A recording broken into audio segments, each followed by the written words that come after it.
Hello, and welcome back to another episode of the WPS podcast. That is Why People Suck. I'm Celia, and I'm joined by my co host, best friend, and sister, Alejandra. Hi, everyone. Glad to be back for another episode where we call out all the ways people are super annoying and talk about what we can actually do about it. We say it so you don't have to. In today's episode, we're going to be talking about why AI sucks.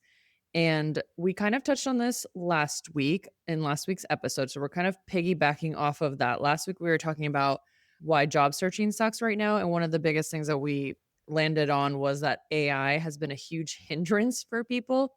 So we kind of wanted to take a whole episode and kind of dive deeper into why AI why AI sucks. Yeah. So just a quick recap of what we talked about last week, because it is relevant to today with AI, is that when you're applying to jobs, you can bet that a real person is not going to be looking at your CV. It's all AI now, and you can just get auto rejected in seconds if your CV doesn't have the right keywords or the right language, whatever it is that they're very specifically looking for. If you don't meet or check all the boxes, then you're out. It doesn't matter if you're an overall fit or if the AI does not understand the storytelling. That's one thing, and then the AI interviews, which we talked about, where you don't even get to meet a real person and build that rapport. It's just an AI asking you questions, so there's just no human interaction whatsoever. Yeah, and that part is so crazy to me because I was thinking about that after we finished filming. And a lot of the times, the best part of interviewing is actually getting to see the personalities of people that you don't see that on paper. So if you see someone and you talk to them and you're like, wow, this person is actually really great and they would fit really well into the group, which is not something that you would ever get from an AI interview. So whereas before you as the interviewer would have said, huh, actually, I kind of want to pass this person to the next level to talk to more people, they just get immediately rejected, and that just seems so, like, again, it's just not great because 'cause you're losing out on what could be a really great fit for your team. Yeah, absolutely. It's just this lack of human interaction that AI is bringing is really one of the biggest things that I hear people complain about. I mean, even just myself, a couple weeks ago, I was trying to make an appointment to go see my doctor, and they now have this AI agent that does all the booking. Wow. And it kept asking me the same questions. It didn't understand my last name. And then I would say my birthday, and then it would ask me later, "What month were you born in? What year were you born?" Again, filling out the same, I guess, form or whatever it is. Like, why does it need to ask so many questions as well? Like, all I want is to know what is the next available doctor, when, and can I book it? You don't need to ask me all these historical questions about my health at this point. It's just way too much. So, not only that, with this story where there's no human interaction, it just takes way longer to do things. It makes mistakes, and you're just using AI for absolutely everything, investing all this money in this agent that isn't really getting the job done. So there's so many factors just in this one single story. I ended up just hanging up and walking over there and making the appointment myself. Well, not everybody can just walk over there, but man, that's so frustrating. Yeah, I had kind of a similar situation happen where I was just calling the student loan people and I just wanted to know if they got the form that I submitted, and it took me to this virtual AI person, and I literally just needed to know, "Did you get the form?" And it was like, "It was submitted on this day." And I was like, "Okay, but is it accepted? Did you accept the form? Because I'm not seeing that online." And it's, "Well, you submitted it on this day." And I was like, "I know I submitted it on this day because I did it. You don't need to remind me, but did you accept it?" And then finally, after about 5 or 6 minutes or something like that, it finally was like, "Okay, the form has been accepted." And I was like, "You could have just said that 5 minutes ago. I was pretty clear with my question." I don't know. Yeah, it's because it needs to follow a certain Yeah. pattern, and I mean, obviously, this technology is still fairly new, so there's so much that needs to be developed for it to actually be useful and helpful in more scenarios. But I think there's this obsession with it that, oh, we all have to have AI. And then you're incorporating it in places that it doesn't make sense. And it's actually making the customer journey way harder, and you're not answering the questions it doesn't understand. It only lets you pick black or white, but you need gray, you know what I mean? Yeah. And then there's not even an easy way to get through to a person. So that's also just specifically customer service, but there's a lot of scenarios where this is the case. It's just so frustrating. Yeah. This kind of reminds me a little bit of, do you remember learning in school about the space race? Where, like, different countries to get to space first, and it was just, like, kind of a scary thing at the time because they were like, "We've never been to space," and then you're just gonna do it because you wanna be the first ones to do it. Is that safe? Is that okay to do? Yeah. So it kinda reminds me of that a little bit. Yeah, that is funny. It's true. We're just so obsessed that we just have to have this Yeah, technology, yeah. even where it doesn't make sense. And other things that are frustrating about it that I've seen people complain about is just AI content everywhere. There's all these fake, deep fakes, as they call Yeah. them, these That's images and videos, and you don't know what's real. I mean, there are ways to tell, I guess, but a lot of people can be scammed by Mhm. AI. And also, not even that, but I just find it annoying when I'm reading something. I'm like, this is clearly AI. It's missing that person. I don't know, that personality. If you read blogs or something or posts Yeah. on Instagram where you want to see something real, now it's just need to keep pushing content out. And I find that annoying. Yeah, it's just soulless. And then I also think one of the biggest misconceptions about AI is that it's always right. So, like you were saying, and so a lot of the times it can sound really confident in its answers, but what I think a lot of people don't realize is that AI is fed information by humans. So if the information is incorrect or just slightly incorrect, it can analyze things incorrectly and therefore just be wrong. So you still have to use your brain. You can't just be like, "Yep, that's right because AI said so, so it's right." And it's, well, AI learns from human created information. And since humans are biased and not always right, and Mhm. obviously we don't know everything, that means that AI can unintentionally also be biased and incorrect. So, Yeah, absolutely. What you're describing is the AI hallucinations. And I actually yeah. got the definition for this because I wanted to bring it up. This says an AI hallucination is when a model, such as a large language model, confidently generates information that is false, fabricated, or entirely unsupported by real world data. Because AI models predict what sounds plausible rather than understanding facts, they often present these errors highly convincingly, which is exactly what you were Yeah, saying. exactly. But it's true. And Yeah. I've seen this myself when I sometimes use ChatGPT or Copilot or whatever, and I'm asking for stats. Sometimes I'll ask it to give me sources where I can look at more Mhm. information, and then it'll just straight up tell me a lie, like 30% of people died yesterday from a disease in, I don't know, Thailand.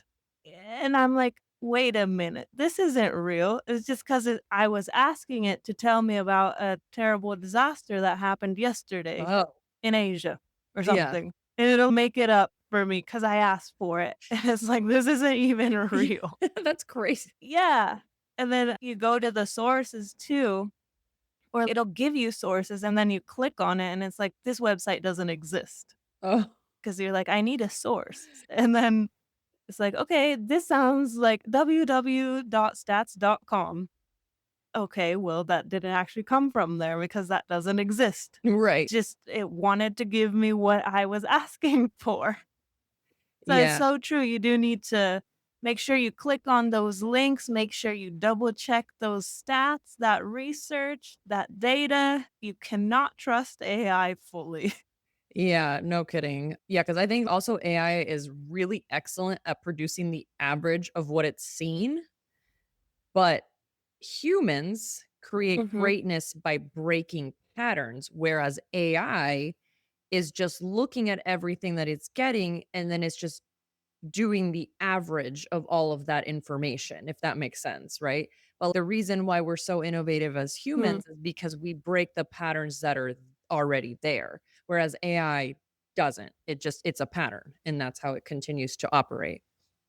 Yeah, exactly. So one thing I hear too is that people say, "Oh, we're not really scared that AI is gonna take over because of what you're saying," Mhm, right? Innovation happens from creativity, and they just keep spilling out or spitting out the same information in a different package. mhm. Or I don't know what I mean. I guess if you ask it to generate an image or something, It's not new. it'll always be, yeah, based on what exists. It'll never be something totally new. Yeah. I guess there's no way to really give a good example of that, but Yeah. yeah, it's really frustrating. It kind of reminds me of, like, when they make Disney movies and the characters look different than previous movies. But if they take all of those cartoons and they throw that into AI, it's gonna spit back a cartoon that is going to be the average or like different pieces from all of them. So it's not gonna be a new cartoon. It's gonna be just a Mhm. combination of all of those, if that makes sense. Yeah, actually, that's a great example. Yeah, it does make sense. Yeah.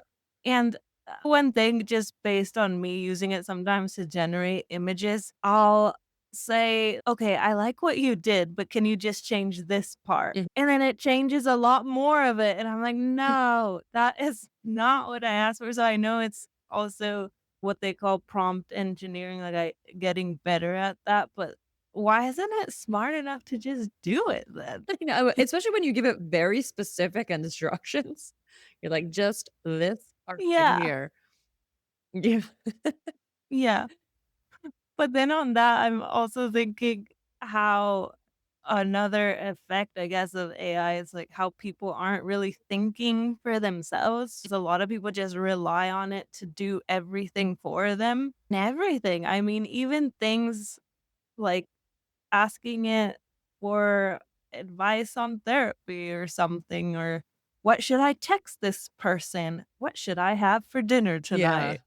You just become so dependent on it. I know. Yeah, just like all technology, right? Can you imagine not living without your phone? No, probably not. No. But I think there's even a term for it. It's AI psychosis. Have you heard of it? No. What is that? So, yeah, I also decided to look up the actual meaning to Mhm. share. So, AI psychosis is a non clinical phenomenon where prolonged or intense interaction with AI chatbots reinforces, amplifies, or co creates delusional thinking, paranoia, or altered realities. Ooh. 'Cause I guess a good example is if you're asking it about a certain situation, then it is constantly telling you, "Yes, you're right." And then Yeah. you start believing this reality. Uh-huh. Wasn't there a terrible case where it led a kid Yeah. to kill himself? Yes. Yeah, Right? yeah. I remember this. Yeah. Yeah, that's crazy. It was like, Yeah. "No, you're right. Your friends do hate you," or something like that. Yeah. So it's not just dangerous because we're not really thinking, but, like, at some point, it even seems to influence Mhm. what we do. Yeah. So that's the scary That is part. the scary part. Yeah, I hadn't thought about that, but man, that's something for the future. You have to I think we're kind of the last generation that will have known a world without AI.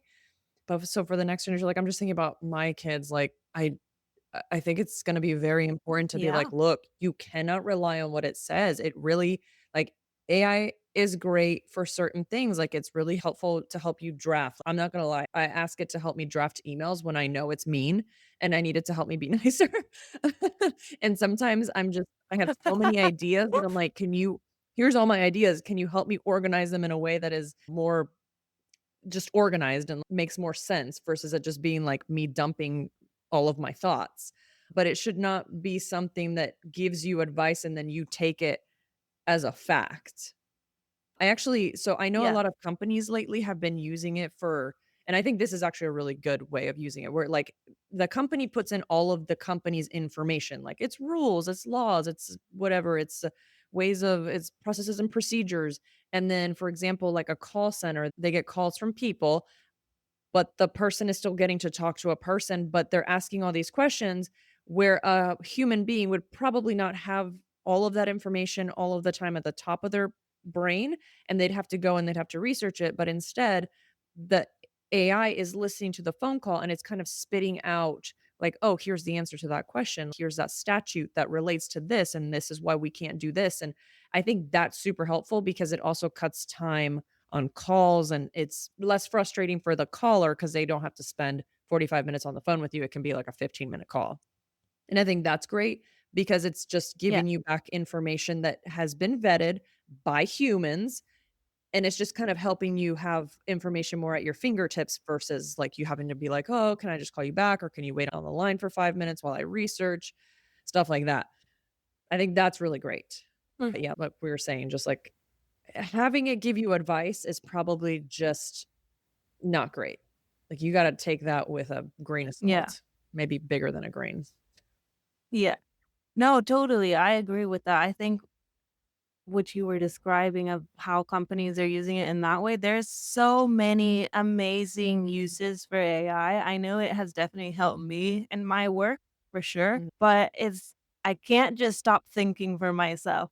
Yeah. I think that's basically what you were saying. And that's the point, right? It's definitely great for so many things, but it's understanding where it has its limitations Yes. and what still requires the human to be doing the work. Yeah, exactly. It can make mistakes, it lacks context a lot of the time, and it doesn't possess that human understanding or accountability, which is so important. Human emotion is so important. That's just something that a machine is never going to have. So, I think people who are afraid, like, "Oh, AI is gonna take my job," it might take some jobs, but it's not gonna take every job. That's insane. There's just no way because there are jobs that require you to be more than just a robot to make decisions. And like I said earlier, breaking those patterns is never going to happen with a machine. It still has to be humans. Unless maybe down the line that Yeah. eventually the machines get so smart that it has emotions and it can break patterns, but we're definitely not there yet. We're very far away. Yeah. Yeah. It's all about how humans oversee it and how you use it to make your workflows better, I guess, without it needing to take over. It's not gonna happen, it's true. I think I hear so much buzz about it, or at least over the past couple years. There's this conference in London that I've been to this year and last year, like the tech conference, and everything was like, "AI, AI, it's amazing, it's incredible." And I just think that they're so specifically, I guess, they're not looking at the consequences of it, or they really think that it's this amazing magical thing that can do everything. Mhm. And I noticed the difference between last year and this year. This year, they were, like, reeling it back a little, being like, "But the human, we need human oversight. We've seen how many mistakes it makes and how it's really not perfect." But last year in 2025, they were like, "AI is gonna do everything." And so there's been definitely a change in, I guess, perspective or attitude towards AI, which I think is good. People are being a little bit more Mhm. cautious, if that's the right word. Yeah, that's good. I just got The Economist magazine right here. And it is Yeah. all about how to deal with AI and the AI backlash. And it had some interesting things that I kind of wanted to talk about real quick. So this is all about Americans, right? So the Americans already know that AI can be transformative or dangerous. So there is a lot of people do realize that it can be dangerous. So that's actually comforting because if everyone's just "It's so great," then we're gonna end up in a situation where, like you said, we're just gonna be like all AI and AI is gonna take over everything, and I just don't think that's a good idea. But so a poll by Pew done last year found that Americans were more pessimistic about AI than people in any of the other 24 countries that they polled. It doesn't say what the countries were, but I'm assuming it's probably like, Hmm. Canada, England, Mexico. I don't know for sure. I wonder if the UK is in Yeah, there. I'm Yeah. sure. I bet it is. But and then more recent polling by YouGov finds that 61% of Americans think AI will affect society a lot, and only 5% think it will not. It will only affect it a little or not at all. And then Americans think that AI Mm. effects will be more negative than positive by 46% to 31%. So, yeah. Wow. So I find some comfort in that because I just feel like again, it's not losing that human reaction and that touch that we still need. If humans are afraid of it, then maybe we'll be more cautious of it. Yeah, and, like, we've seen and proven that it makes mistakes, and it's been costly, like, recently, didn't Facebook invest so much money into their AI models, and then it ended up not working as they wanted to, and they had these huge layoffs? So, you gotta be cautious. Yep. This investment that they think it is, like, you can't just get rid of humans. Yeah. Mm, You can't. yeah. So let's just keep pushing that idea so that we don't become a soulless world. We need that human interaction. I need to be able to talk to a human when I need help, not just a robot. Yeah. Like, now everything is bots. Yeah. I was listening to a podcast about PR and celebrities, and they were talking about how bots are used to inflate numbers on Instagram, like, you can buy followers and people to comment on stuff and like stuff, and then with this PR specifically, which I thought was so interesting, the host was talking about that feud between Justin Timberlake and, Britney Spears, where, like, his campaign managers were using all these bots to go in and comment on everything negative about him. So, this stuff has, like, the ability to change the perception Wow. that the public has about stuff. Isn't that crazy? Because then you start seeing all these people, quote unquote, they're actually bots saying, "Oh, I see no issue with this." It doesn't matter what the issue is. The point is that these bots come in and they change the whole narrative. Yeah. And I find that pretty Yeah, scary. that's dangerous. Yeah, I agree. I don't like that. But to be fair, it's not the bot's fault, right? That was a human that pressed the button and was like, "You need to go in and make all these comments about all this stuff." Mhm. So, it's a Yeah. human. So there's so much to think about in the misuse of AI. Mhm. Yep. Absolutely. Yeah. That's a good point. And then just another big one that we haven't touched on is now we rely so heavily on AI, but how do we get all these models, right? They live in data centers. We haven't talked about the data Oh my centers gosh, yeah. and the issues. Yeah. And nobody wants a data center by their house. I've heard horror stories of people who end up like, they lose the fight against having it, and they're so loud, and also they take up so much water, which honestly, I guess I don't really understand how they are, like, kept up, I guess, but, like, why do they need so much water? Oh, I have a stat for that Oh, actually. okay. Yeah. It was interesting because I wanted to bring that up for Mm. sure. A large data center can consume up to 5 million gallons of water daily, which is primarily for cooling servers. So you were asking that. Oh. And this amount of water is comparable to the daily water use of a small town of 10,000 to 50,000 people. No, that's crazy. So it gives you an idea. That's crazy. We don't have water. Mhm. Water is just I don't think that people really realize this, but the world Yeah. does not have that much water. We really need to be conserving water. That's the scariest thing that we've talked about today. That makes me so mad and so sad and very worried for the future. Like I wasn't already. But wow, Yeah. that's horrible. Totally. That is so scary because, yeah, we don't have enough water. And I'm like, is there no other way that you can think of doing this? Not Yeah. only is it water, but it's also power, other resources that affect the communities. It's but the water thing, yeah, that's absolutely terrifying. Yeah. Also, on a very minor scale, they're also very loud. So apparently, if you live anywhere near Hmm. them, it's horrific. It's so loud. I read or I saw a news article real quick that was talking about how this woman had to put plexiglass on all of her windows so that she could kind of make the noise not be so loud, but it was still super loud because it was like I guess maybe 2 blocks away, so it was pretty close, but still, oh my gosh, are you kidding? That's horrible, and it's not like she has a choice, she can't just be like, "Well, I'm gonna move." Like, it's her house. Why should she have to move? Yeah, I had no idea that they were that Me loud. either. This is a new bad thing I'm learning about them. Yeah. So, yeah, AI, it's scary.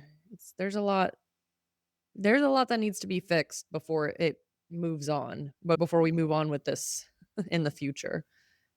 Yeah. I think knowing that fact about how much water it uses, I try not to use it unless I really need it. Because some people will just use it for absolutely anything. Instead of Googling a question, they'll go to ChatGPT and ask it. Sometimes I'll just do the old school thing and Google something so Old I don't feel school. so bad about my AI use. Yeah, but you know what though? Yeah, old school, quote unquote.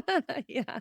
But you know what? Sometimes when I Google, I get the AI thing pops up and gives me the answer. So is that using the data center? Yeah.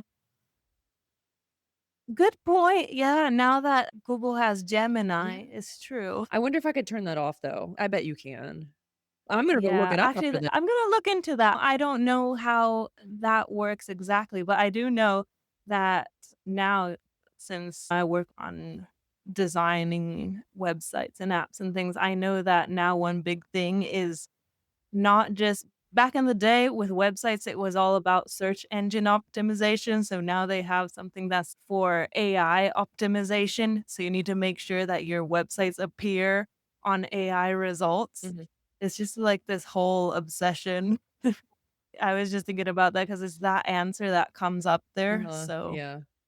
one more thing I wanted to say actually, on this topic of AI, which apparently we could talk about forever because there's so Yeah. much, is how AI is also a bubble, Mhm. right? Have you heard Mm-mm.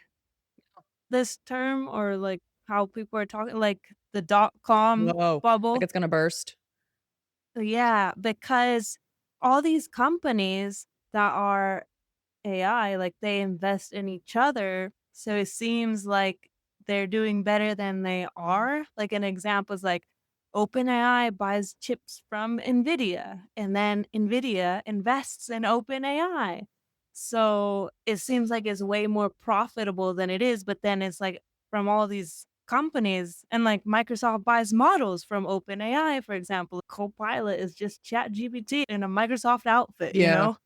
So, it's like if one of these companies decides, "Oh, no, I'm not gonna be, like, buying your stuff or investing in you," like, this could just end. Mm. We're living very precariously. Yeah, aren't we always? That's what it feels like. But yeah, I feel like we could talk about this forever, but we probably need to wrap it up. I think just to kind of Yeah. wrap it up and to kind of summarize, I think AI is an exceptionally capable tool for analyzing, for coding, helping you brainstorm, summarizing. It can save you time, but AI isn't replacing what makes us human. It can't replace lived experiences, your inside jokes, your friendships, funny stories like a weird first date or, like family stories. Like that stuff is never going to be replaced. So the messy, unpredictable things that make life interesting, AI can't take that from you. So hopefully there's that silver lining that can carry us through the future. It's never gonna live our lives.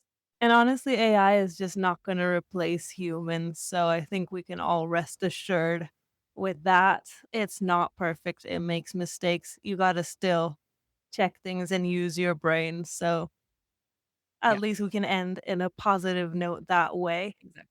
Yep, And now exactly. I guess I want to hear from our listeners. What are your thoughts on AI and do you use it? Anything that you want to share with us? We'd love to hear what you think about what we had to say too.